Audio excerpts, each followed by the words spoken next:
Joe Phantomaniacs, welcome to the newest unboxing here on the Needless Things YouTube channel. Today we are taking a look at a figure that originally I was not going to buy, but it just won me over. Once I saw better shots and kind of in action, I decided that I needed to have it, and it took forever because Target sent it and lost it and didn't tell me that they lost, or they never sent it. They printed a shipping label and then never shipped it. And I had to call to find out that they lost it. They never told me. So I said, cancel the order, give me my money back. And I waited until I found one in store. So this is one of the few classified figures I've purchased in store in the past 2 years, however long, because this is, for me, a mostly online action figure line. This is a Python Patrol Vypra. I gotta imagine at some point we'll probably get just a regular version of some kind down the line, because why not? There's everything that's in the box. Number 88. Cool art, really cool art. The art is part of what sells it a little bit to me, but let's open it up and take a look at the figure inside. So this was released alongside the Tiger Force Flint, which I reviewed a couple of weeks ago now. There's been so much Joe, it's been virtually impossible to keep up with the rate of release and to get anything spooky done during October, which normally is a spooky month here on the Needless Things YouTube channel. But it's just been dominated by Joe. And I will say, I mean, that's relatively spooky. That's not a bad... if you can't do straight up monsters and things all month long, a skull-faced ninja is not a bad alternative. So we'll call this one spooky adjacent. As we can see, this is a little bit of an older release because it still has the twine, the much preferred twine, there holding the figure in place. And then we've got the cool grayscale, which, as of yet, if you're keeping track, I am still storing these. I don't know how much longer it's going to last, but there it is. So, I don't have a reference figure for this one. I never bought the modern era or 25th anniversary or whatever it was stinger that came with, I think was what came with the first version of Vypra, but I'm not positive about that. So this is the only... Oh, that's cool. I like the actual... Well, okay, so there is the figure. Oh, another thing worth mentioning, my phone was just updated, sorry, to Android 14. So hopefully that is not going to affect how this video works or the quality or anything else that's going on here. Because you never know what kind of settings are going to get messed up or how that's going to affect what you've been doing the same way for however long you've been doing it. Having a little trouble getting that shoulder articulation to do what I want it to do, because you've got this gi here, because these are Zorana's arms. I really like this combination. I think this is a pretty brilliant... Let's do a little zoom here. I know everybody's liking the zoom lately, so we're going to keep that up. The portrait looks great. So... I say portrait, her eyes. I mean, that's really all we're seeing here. And I guess I did not buy the Blue Ninjas because I didn't like them. I'm guessing this is just the female Blue Ninja head. But I'm not positive. Feel free to correct me on that. But it looks great. The renders that they shared and the pictures that are on Target, the eyes are like super cartoony and don't look very good, honestly. That was one of the reasons I was going to skip this figure. But in person, they're fantastic. You can see the way the eyeliner is done, the eyebrows, everything about them looks really, really good. I like this red headband setup with, check out, that Cobra emblem on the forehead.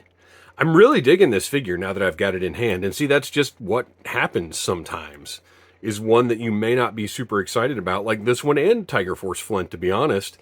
Once you get them in hand, you really kind of see what they were going for. The Zorana arms work really, really well, although I'm noticing... So these are double jointed. I can't remember if Zorana's arms were double jointed or not. I mean, they must be because this is them, but now I've got to go look. Yeah, they are. I mean, of course, this is them, but sometimes they retool stuff and kind of don't say anything about it. Well, they very rarely say anything about specifics about tooling or design or anything else. I just cannot get that arm up as much as I want it to go. You can see this plate here was attached to the bicep. Oh, is it attached to the shoulder too?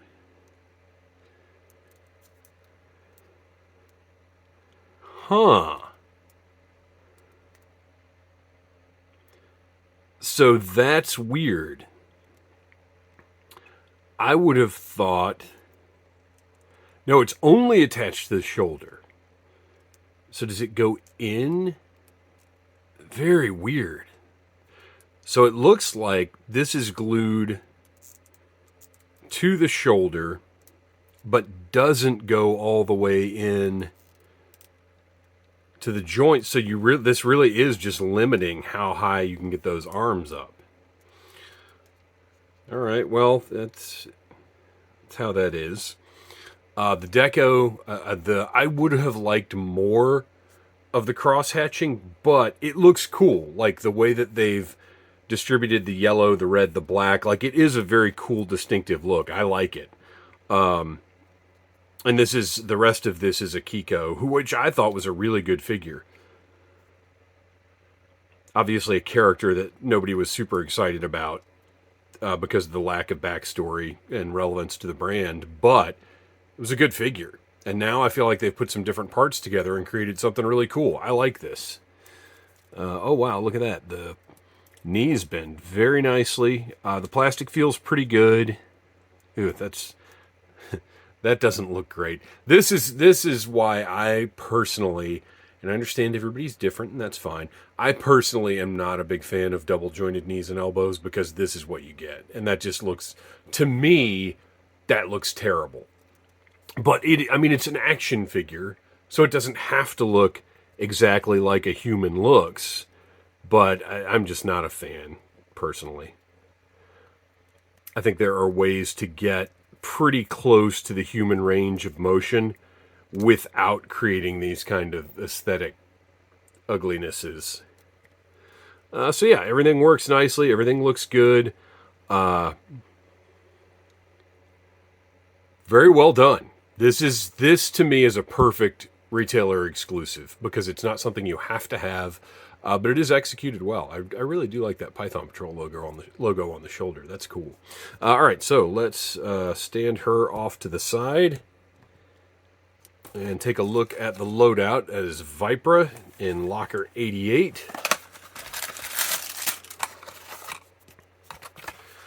Flatten that out. I'm still saving these two, although these smaller ones there's kind of no reason to.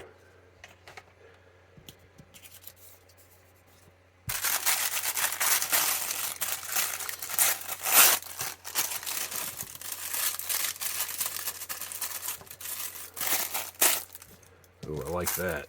Okay.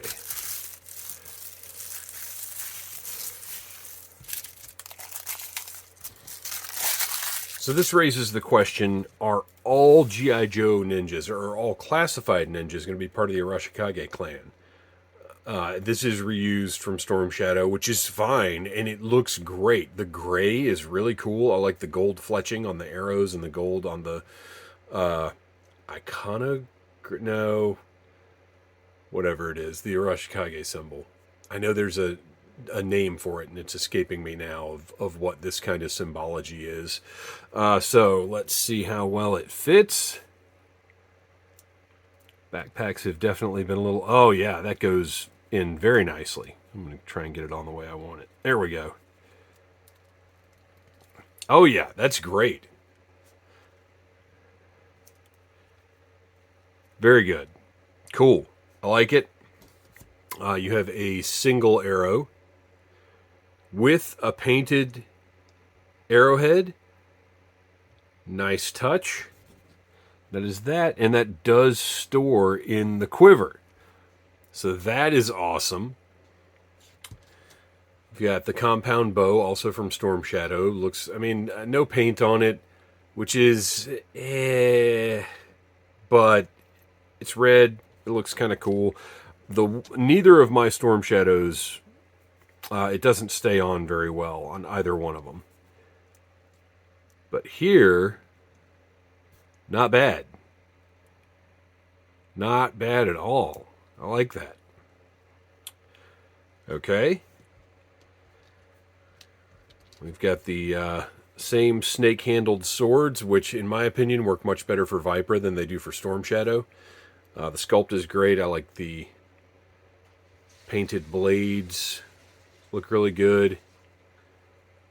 And these are, they're not rubbery.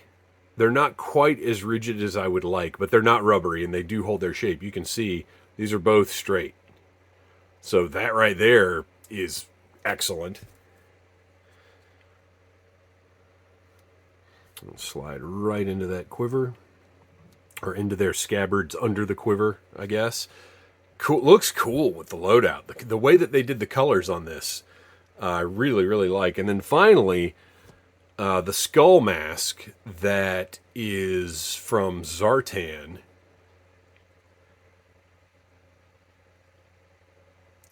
Love the eyes on that. Just lots of great detail. So I wasn't thinking I was even going to use the skull mask because I currently have it on one of my Zartans. But since it's the spooky season, I'm going to try and get it lined up with the face there. I guess it just kind of goes over. I don't know. It's cool. I'm glad they included it with the figure. It looks cool, and it particularly on the packaging art. But I gotta say, I think I prefer. Oh, you can even see the nose through. That's cool. It just sits a little weird on the face. I think I just prefer the regular ninja face. I think that looks really nice. I don't really need the skull mask on that. So, there you go.